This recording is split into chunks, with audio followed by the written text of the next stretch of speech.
예, 요즘 탑건 2라는 영화가 나와서 인기몰이를 하고 있는데 미국 해군 조종사들의 애환을 그린 멋있게 그려진 영화입니다. 제가 공사 다닐 때 탑건 1편을 사관학교에서 이렇게 방영을 해줬는데 뭐 이런저런 이유로 어쨌든 조종사가 되려는 학생들이 상당히 많은 걸로 알고 있습니다. 선배로서 사관학교를 다녔던 경험자로서 몇 가지 조언을 도움이 됐으면 해서 하고자 합니다. 조종사는 말 그대로 뭐 대부분의 남자들이 로망이죠. 한 번쯤은 다 그런 꿈을 가져보고, 그리고 동영상 홍보, 동영상 이런 유튜브 같은데 특히 많이 올라와 있는데 우리 때도 마찬가지지만 지금 동기들 이야기를 들어보고 그 당시 생활했던 거 지금도 만나면서 얘기를 쭉 듣는데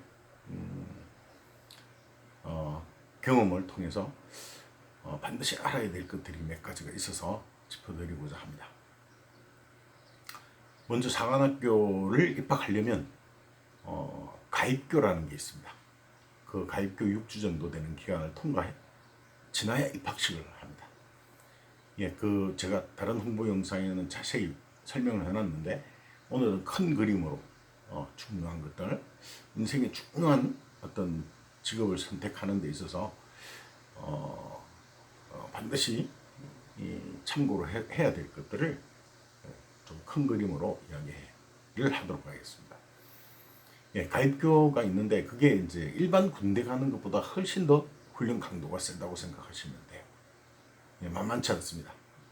웬만한 체력과 정신적인 여유가 있어야 되는데, 먼저 이제 착각하는 가장 큰 이유가 조종사가 우리나라에서 되려면 안타깝게도 우리나라는 미국처럼 민간 사설 이런 게 거의 없습니다.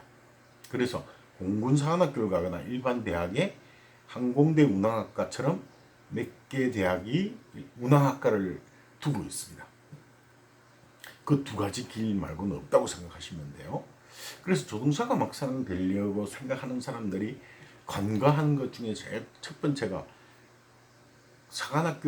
공군사관학교를 진학할 때 군대를 간다고 생각을 못 한다는 거예요. 그게 첫째, 사관학교를 진학해서 가장 크게 걸림돌이 되는 부분입니다. 왜냐하면 일반 육군을 가서 훈련소를 가서 가는 과정보다 가입교 과정이 훨씬 더 힘듭니다. 그리고 사관학교 1학년, 특히 1학년, 2학년 생활은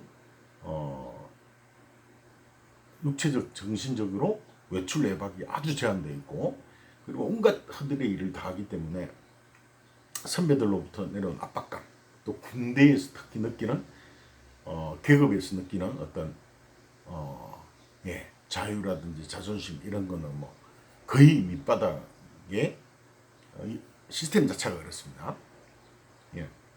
밑바닥에 두고 생활해야 되기 때문에 외출 외박을 나와서라도 살짝 또 동기들하고 비교해 보면 동기들은 너무 대학 다니면서 좀 자유로운데, 반면에 사관학교 다니면 일단 시간적, 육체적, 그리고 또 군대 생활을 하면서 학업을 병행해야 되기 때문에 그 압박감이 조직 생활에서 또 생활하는 압박감, 이런 것들이 상당하기 때문에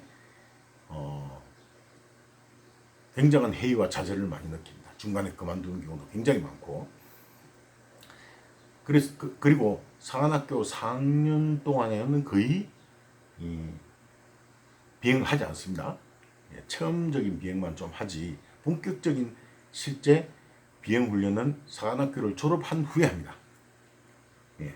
그걸 꼭 하셔야 되고, 사관학교 4학년은 말 그대로 공군사관학교 4학년은 군대 생활과 학업을 병행하는 군인으로서 장교로서의 어떤 과정을 밑바닥부터 이렇게 4학년 최고 단계까지 밟아가는 과정이기 때문에 먼저 군인으로서 삶을 받아들일 준비와 자세와 나의 기질이 맞는지를 반드시 체크하셔야 된다는 것.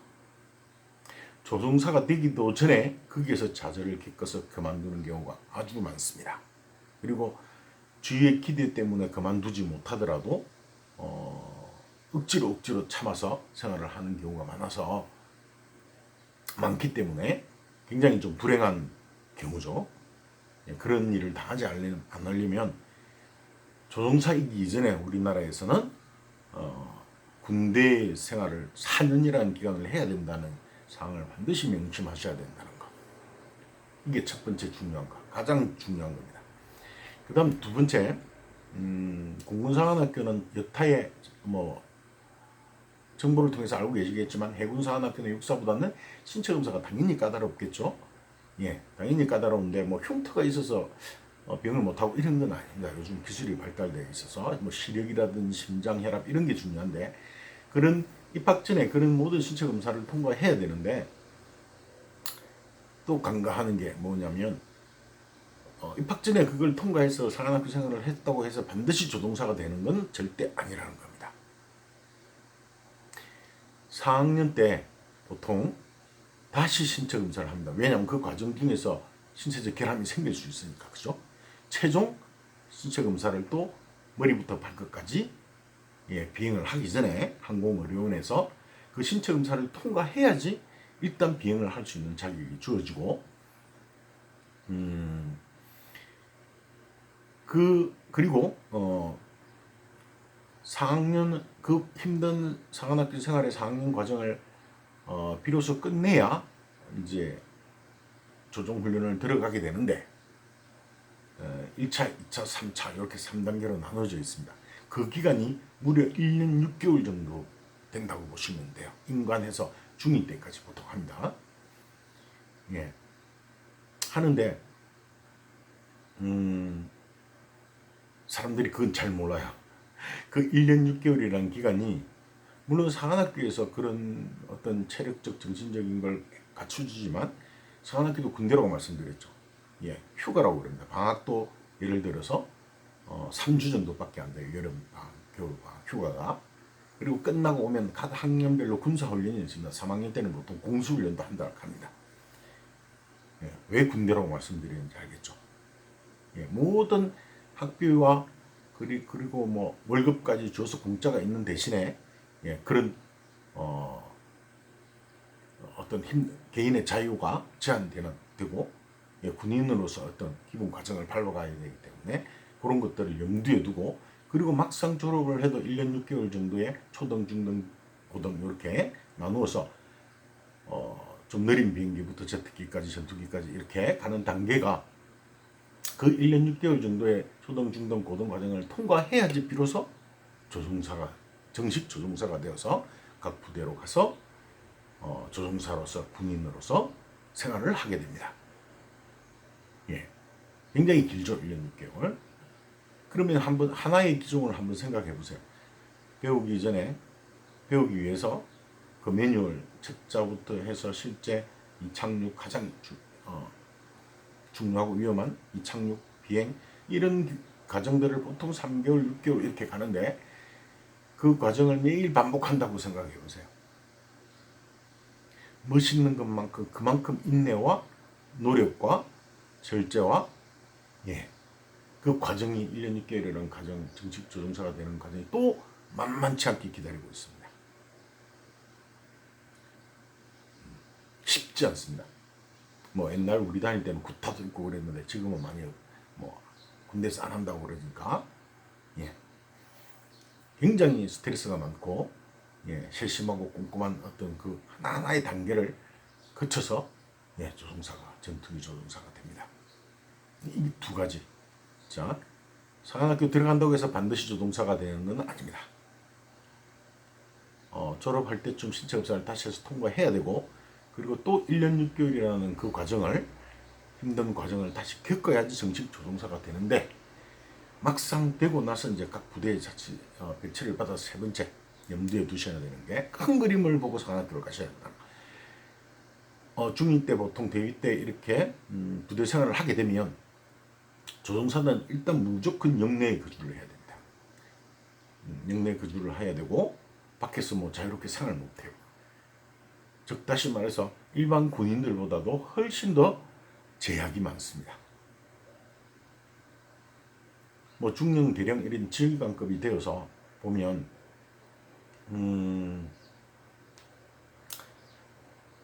거의 뭐 부대 외출을 자유롭게 잘 못합니다. 부대를 비우고. 예, 그 정도로 취미로 할 수 있는 게 골프 정도. 그래서 공군 비행장에는 골프가 다 있습니다. 골프장이 다 있죠. 예, 뭐 주말에 골프 치는 거 외에 어떤 개인적인 여가 활동이나 자유롭게 다닌다든지 이런 거는 거의 불가능합니다. 예, 그리고 그 군대 생활 자체가 역시 계급 사이이기 때문에 선배들로부터의 어떤 위계질서 그런 걸 맞추고 조종사로서의 절제된 생활을 해야 되기 때문에 초급 장교 때 조종사로서의 생활이 만만치 않다는 걸 또 미리 염두에 두셔야 돼요. 그리고 한 기수별로 제가 40기인데 한 기수별로 예를 들어서 100명의 졸업생이 있으면 그 중에 전투기 조종사가 되는 숫자가 많지 그렇게 90% 이렇게 안 갑니다.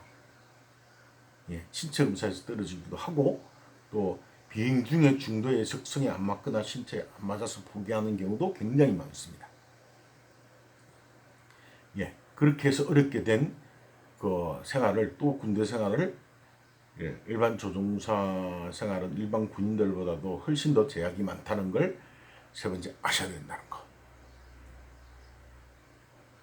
그리고 그렇게 해서 적성에 보통 맞으면 군대에 계속 있고 어떤 자기가 군인으로서의 삶을 계속 이어가야 되겠다고 하면 있고 아니면 민간 항공에 제대를 하고 보통 7년 정도 그게 따라 상황에 따라서 틀린데 제대를 해서 민간 항공에 가서 근무를 하기도 합니다.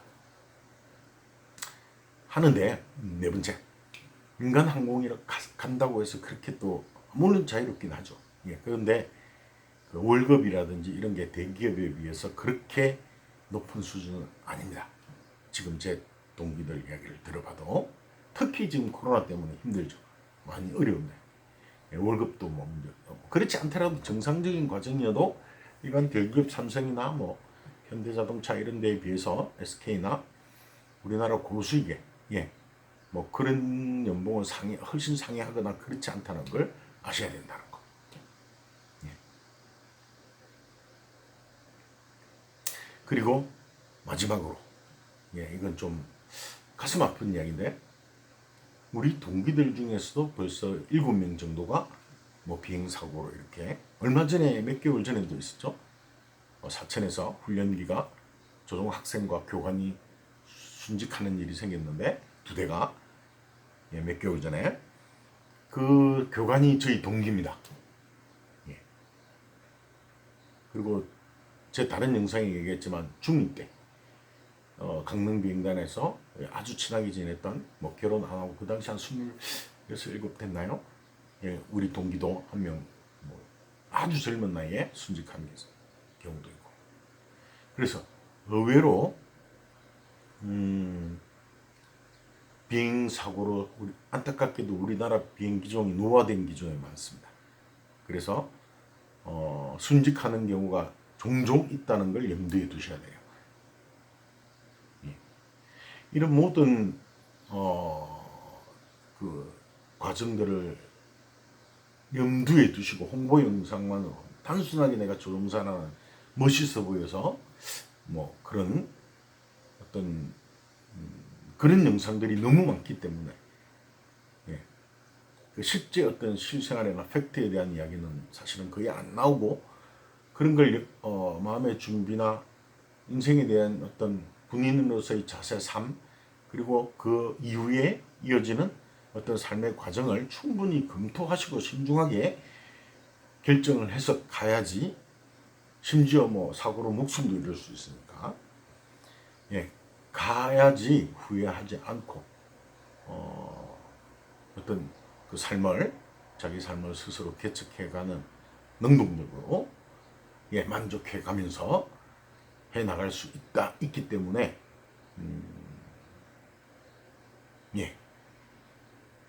그런 걸 주변에서 너무 많이 보고 했기 때문에 이런 것들을 충분히 고려하셔서 조종사로서의 또는 군인으로서 조종사와 군인으로서 준비된 자세로서 삶을 개척해 나가는 계기가 되었으면 해서 오늘 이 영상을 찍게 되었습니다. 필성하십시오.